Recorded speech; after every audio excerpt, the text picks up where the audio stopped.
the papers recently have been full of stories that you're going to split eventually. When we were recording an album, we would feel that it's not fun anymore. Abba soared to global fame with unforgettable hits, colorful performances, and a chemistry that seemed unbreakable. But as their popularity grew, cracks began to show behind the scenes.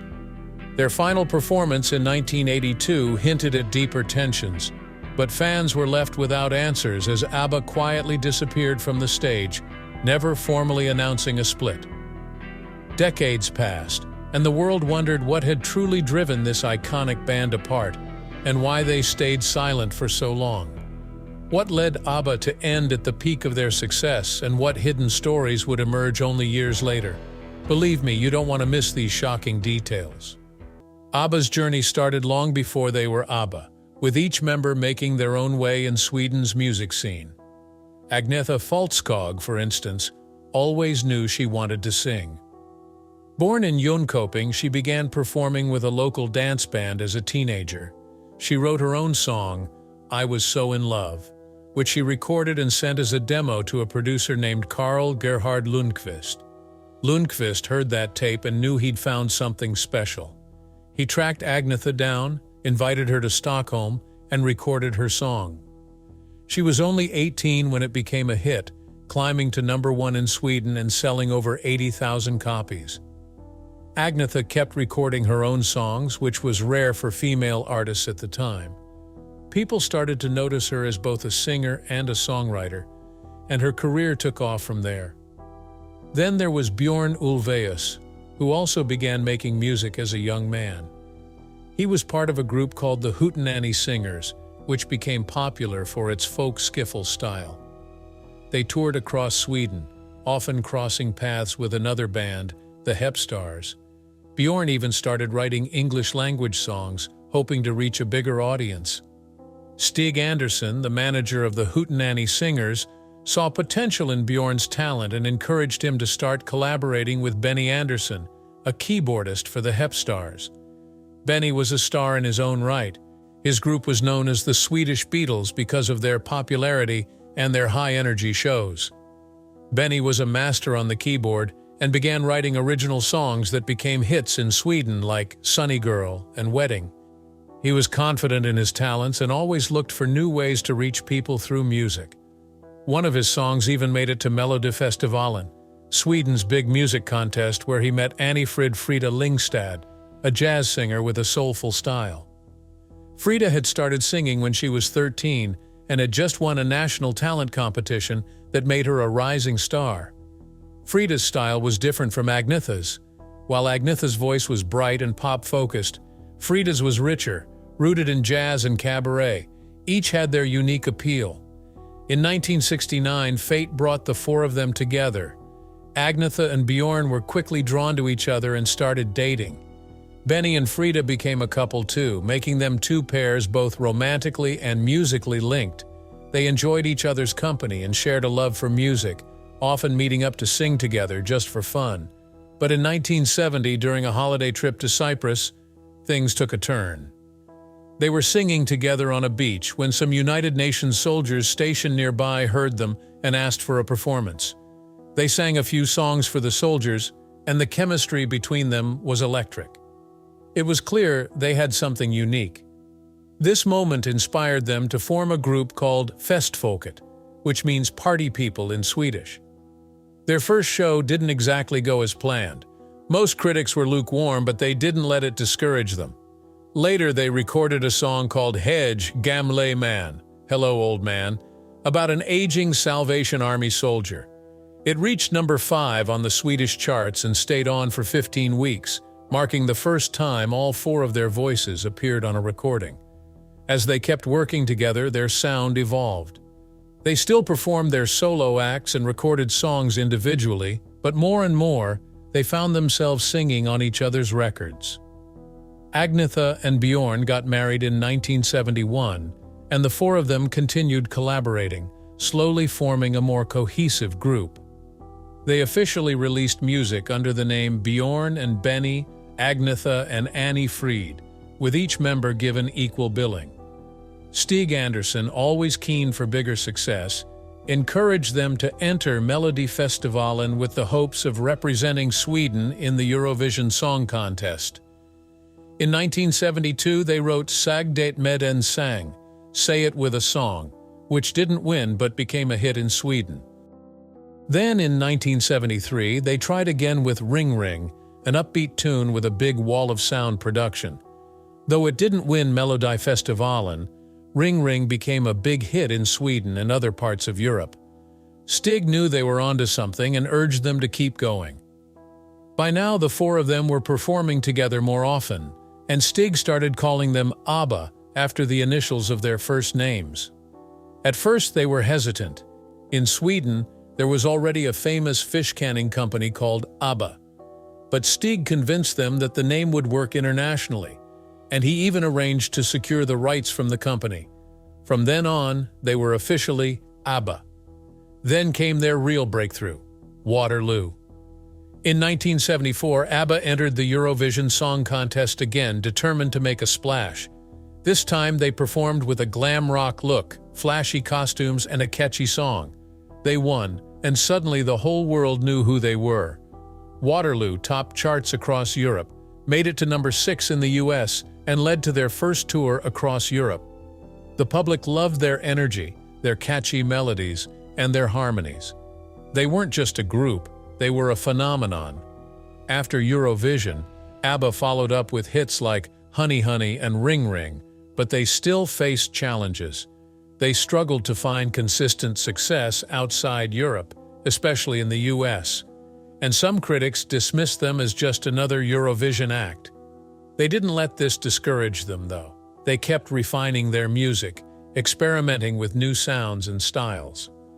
Their big breakthrough came with their third album, which included the songs Mamma Mia and SOS. The album brought them back to the top of the charts in the UK, Australia, and several European countries. It was in Australia that they became true superstars.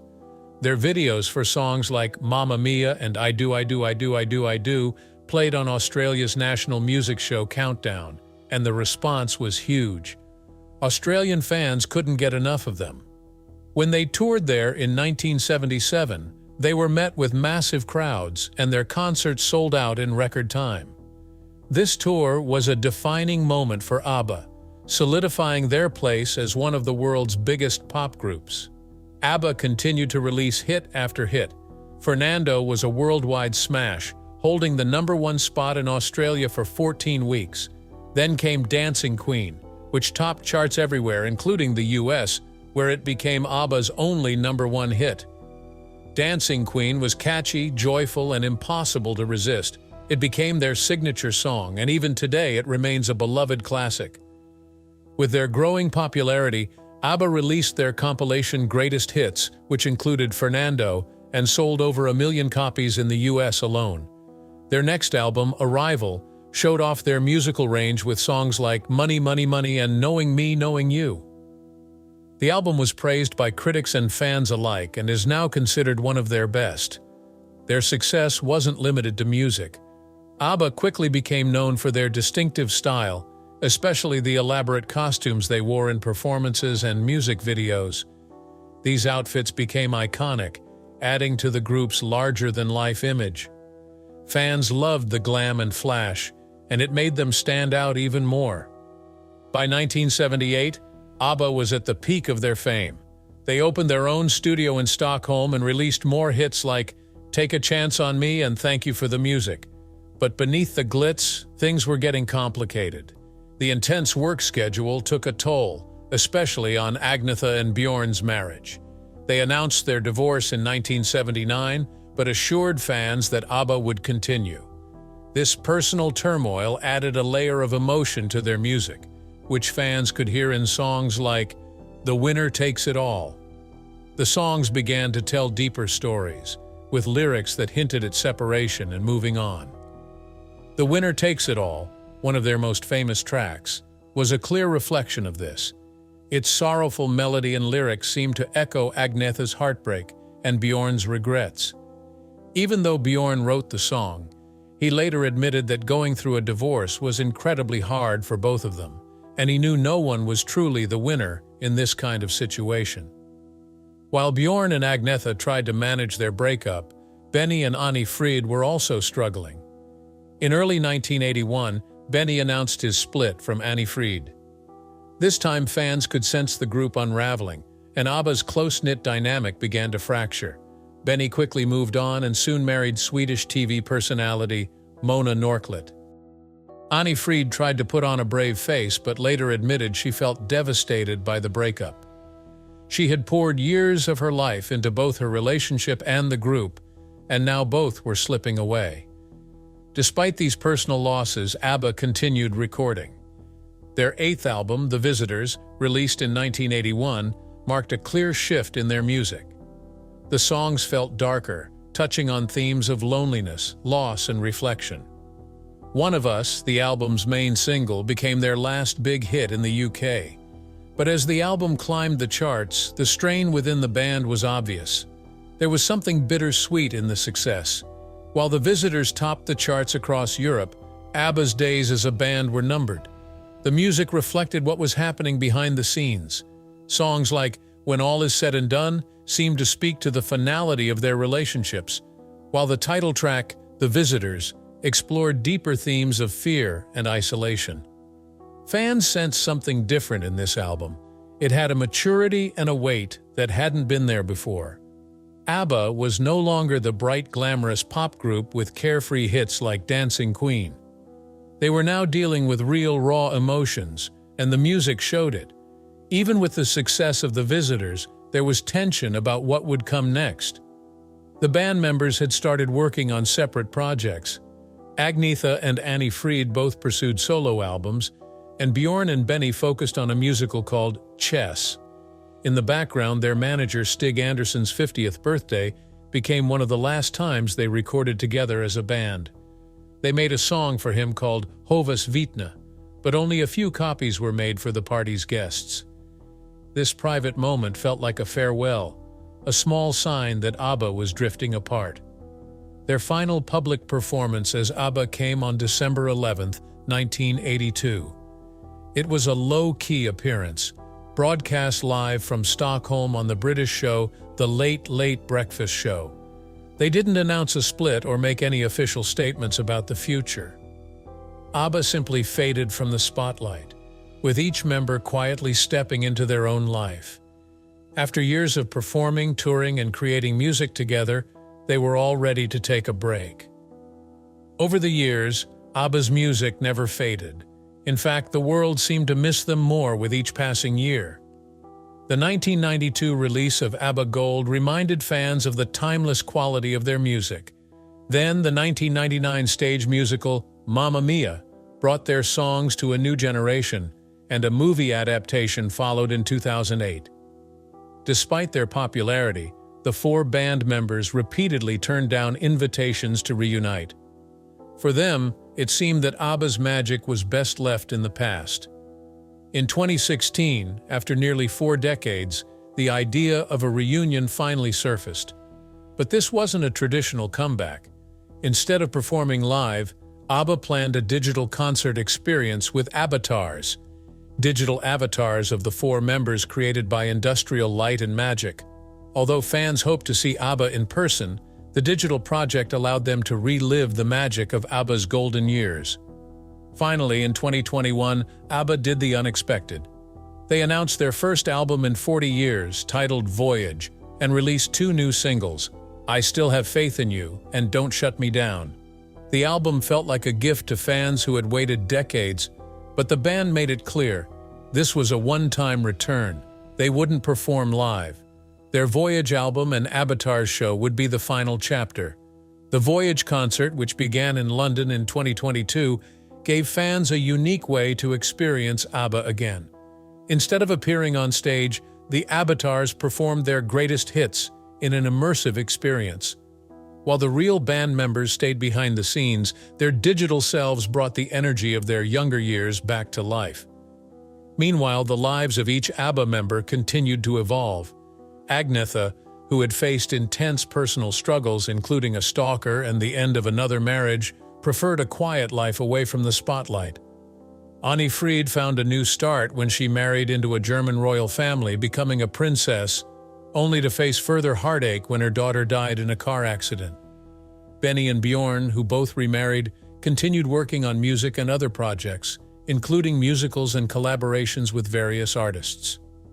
ABBA may have stepped out of the spotlight, but their influence has only grown over the years.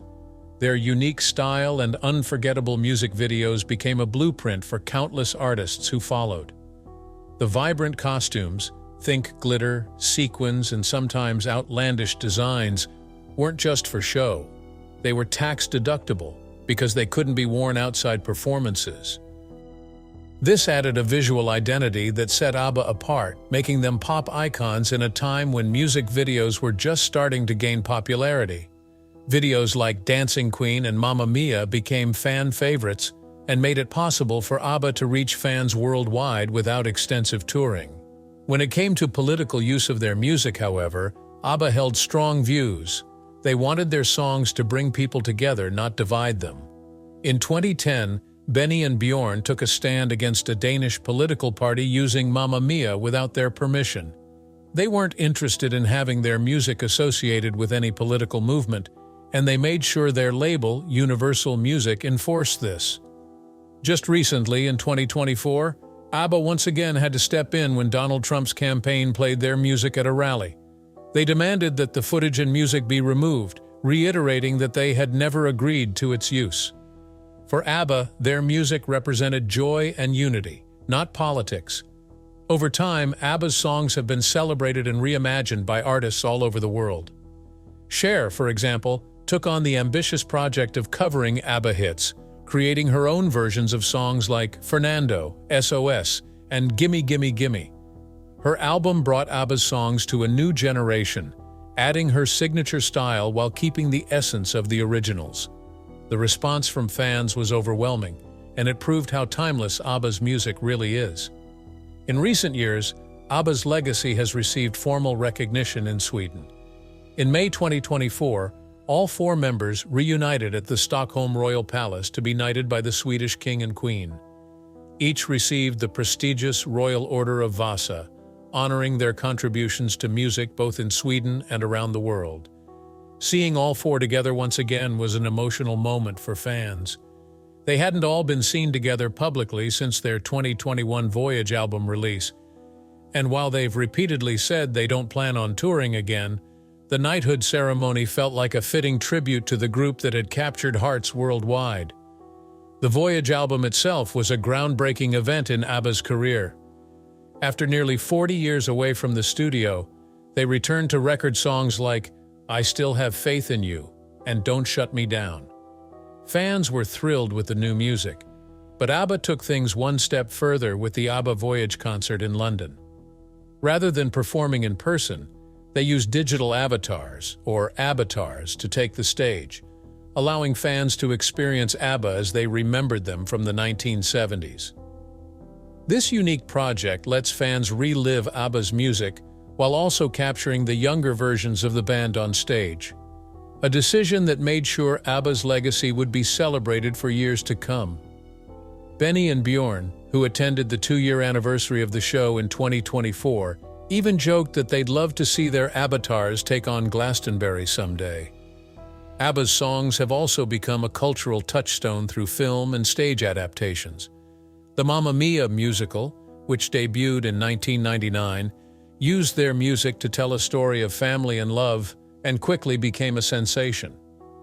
The movie adaptation in 2008, starring Meryl Streep and Amanda Seyfried, brought their songs to an even larger audience, sparking interest in ABBA from younger generations. There's even talk of a third Mamma Mia film.